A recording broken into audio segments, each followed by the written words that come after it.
Hi, this is Dr. Gregory Sadler. I'm a professor of philosophy and the president and founder of an educational consulting company called Reason.io, where we put philosophy into practice. I've studied and taught philosophy for over 20 years, and I find that many people run into difficulties reading classic philosophical texts. Sometimes it's the way things are said or how the text is structured. But the concepts themselves are not always that complicated, and that's where I come in. To help students and lifelong learners, I've been producing longer lecture videos and posting them to YouTube. Many viewers say they find them useful. What you're currently watching is part of a new series of shorter videos, each of them focused on one core concept from an important philosophical text. I hope you find it useful as well. In the course of the speech that he gives praising love, Eryximachus, the physician, the practitioner of the art of medicine, is going to talk about other arts as well. He's going to, after saying that medicine looks to the body and how to regulate its flows and its pleasures and desires and its order and structure, he talks about gymnastics, and then immediately he switches to music. He's going to talk quite a bit about this, and it might seem a little bit of a digression, not least since he brings up Heraclitus, in part to say Heraclitus got some things right, but also to criticize Heraclitus.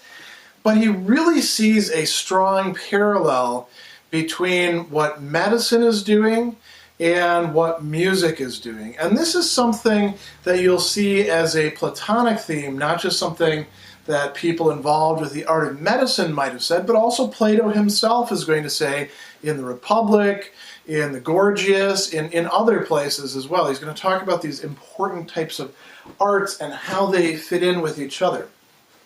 So medicine, just to recap, produces health or helps to move from a diseased state to a healthy state.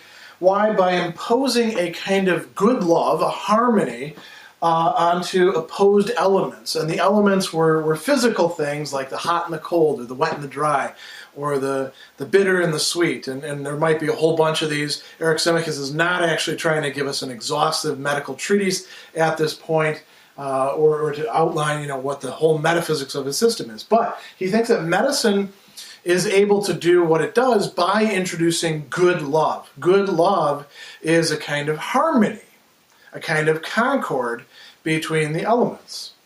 Then he brings up Heraclitus, and he says, Heraclitus has this interesting passage. Heraclitus, by the way, is often called Heraclitus the Obscure, because in part we don't have that much of his work, and in part because he would say things that were seen as enigmatic. So Heraclitus talks about the one that's in conflict in itself being held together like the harmony of the bow and the lyre. So he's talking about something else, perhaps a cosmic principle, and then he's likening it to the harmony of the bow, right? Bow and arrow. You stretch out the bow, you produce force in part by pulling back not the arrow, the string is in a certain way opposed to the bow itself, the arm is being opposed to the bow, and that's what allows something to happen. That's what allows the motion to take place, something that the Greeks were very familiar with. Also the lyre. So the lyre is one of the important early instruments, and it's got multiple strings. It doesn't have frets or anything like that. That's another way to make multiple sounds out of an instrument, right? Instead, it has a whole sequence of strings, and you play the string that you want to hear. Another instrument that's very similar would be the harp.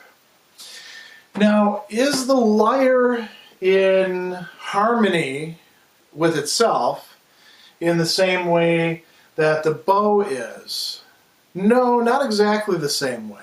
There's a different type of metaphor here. You could create a harmony in part by playing what we nowadays call an arpeggio, play a chord, right?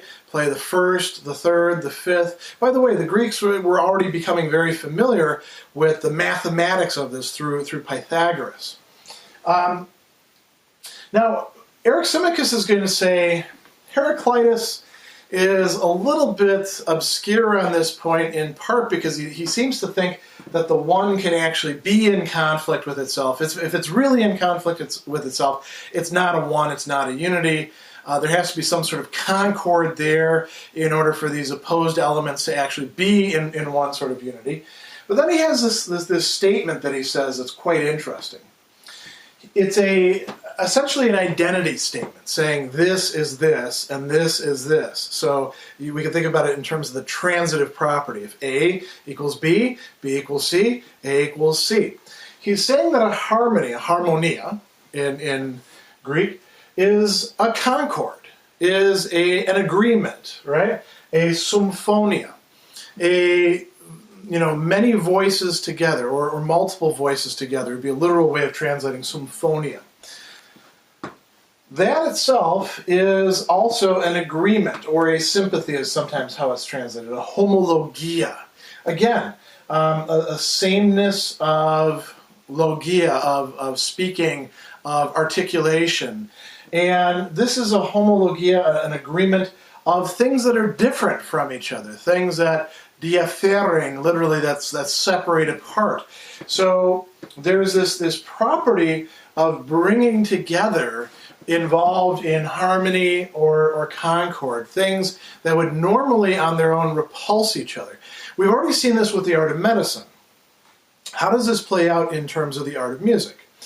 Now, of course, he's not trying to do a treatise in musical theory. There's other types of opposition that we could bring up. Plato himself will talk about the different modes in other things, in other texts, and show us that he understands a bit more about music than he's putting in the mouth of Eryximachus, who, by the way, says, we need to go to an expert to get any deeper into the details about this. But he says there's two important ways that music is bringing together opposites.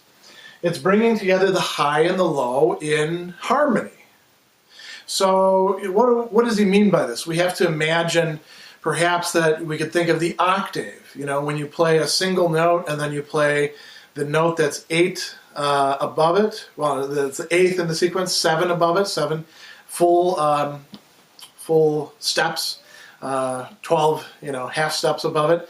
That sounds nice, right? It sounds different than just playing the note by itself. This is why actually in heavy metal, if you want to make a song sound particularly heavy, you have the bass playing the same thing as the guitar's riff, but the bass is playing it the same note, the same root note, at a 1 octave down, perhaps even 2 octaves down, depending on what you're doing. You can also do this with other things, the first and the fifth. That gives you, if you just put those two together, that gives you a particularly strong sort of sound. That's the root of a power chord, by the way.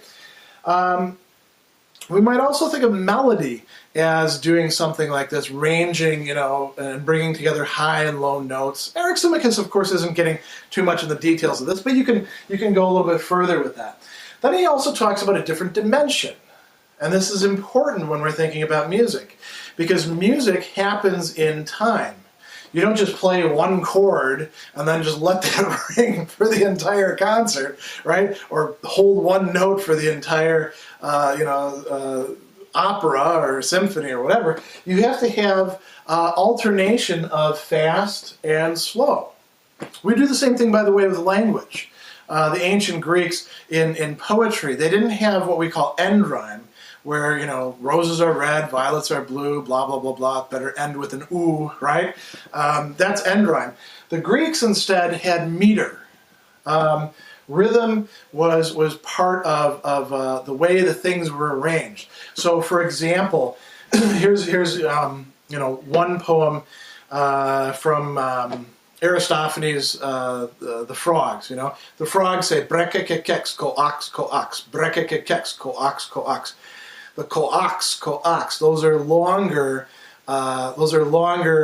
segments right there. Breke-ke-kex, fast, fast, fast, fast. Slow, slow, slow, slow, right?